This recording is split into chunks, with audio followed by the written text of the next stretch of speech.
સરવાણથી પાલેજ જતો રસ્તો ઘણા સમયથી બિસ્માર હાલતમાં હતો, જે અંગે આસપાસના ગામ લોકોએ ધારાસભ્ય ડીકે સ્વામીને રજૂઆત કરી હતી। ત્યારે ધારાસભ્ય ડીકે સ્વામીએ ગામ લોકોની રજૂઆતને ધ્યાનમાં લઈ સરકારમાં રજૂઆત કરતા રાજ્ય સરકાર દ્વારા સરવાણથી ઇખ્ખર પાલેજ સુધીના 14.70 કિલોમીટરના રોડને પ્લાસ્ટિક વેસ્ટનો ઉપયોગ કરી બનાવવાની મંજૂરી આપી હતી, જે અંગે ટેન્ડર મંજૂર થઈ જતા આજરોજ ધારાસભ્ય ડીકે સ્વામીના હસ્તે રોડનું ખાતમુહૂર્ત કરાયું હતું।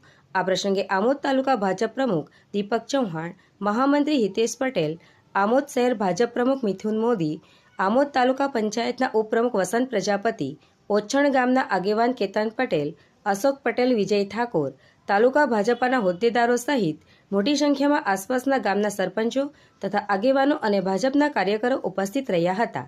અલમસ બાદશાહ, TPN ચેનલ, આમોદ।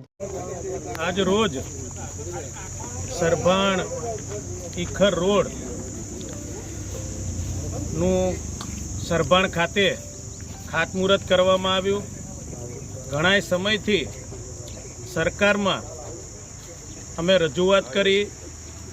સરકારની અંદર અનેકવાર કહેવામાં આવ્યું કે આ અત્યંત જરૂરી એવો રોડ સરવાણ પાલેજ, જે ઘણા સમયથી ખૂબ જ ખરાબ હાલતમાં છે, તો સરકારે અમારી રજૂઆત સાંભળીને લગભગ 10 થી 12 કરોડ જેટલી રકમનો આ રોડ, એમાંય પ્લાસ્ટિક વેસ્ટમાંથી એક જુદી પ્રક્રિયાથી આ રોડ આજે જ્યારે બનવા જઈ રહ્યો છે, ત્યારે સરવાણ ચોકડી ખાતે આ રોડનું ખાતમુહૂર્ત કરવામાં આવ્યું। આ ખાતમુહૂર્તની અંદર ભારતીય જનતા પાર્ટીના તમામ કાર્યકર્તાઓ ઉત્સાહભેર હાજર રહ્યા।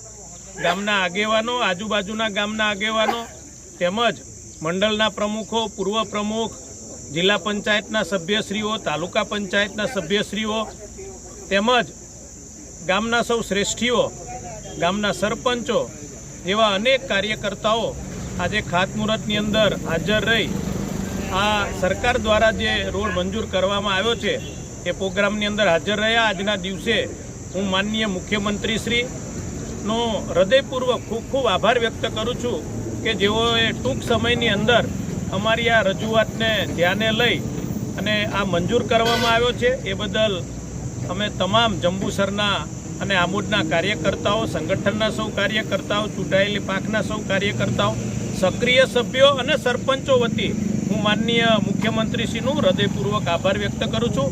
અને આ ટૂંક સમયની અંદર રોડ જલ્દી ને જલ્દી પૂર્ણ થાય, સારો બને, સારી ગુણવત્તાવાળો બને એવી સૌ કાર્યકર્તાઓ ધ્યાન રાખીને આ રોડ વહેલો ચાલુ થાય એવી અપેક્ષા છે। આજના દિવસે જે તમામ કાર્યકર્તાઓ, સૌ આગેવાનો ઉપસ્થિત રહ્યા એ બદલ એમનો પણ હું હૃદયપૂર્વક ખૂબ ખૂબ આભાર વ્યક્ત કરું છું। અસ્તુ, ધન્યવાદ। વંદે માતરમ। ભારત માતા કી જય। ભારત માતા કી જય। વંદે માતરમ। વંદે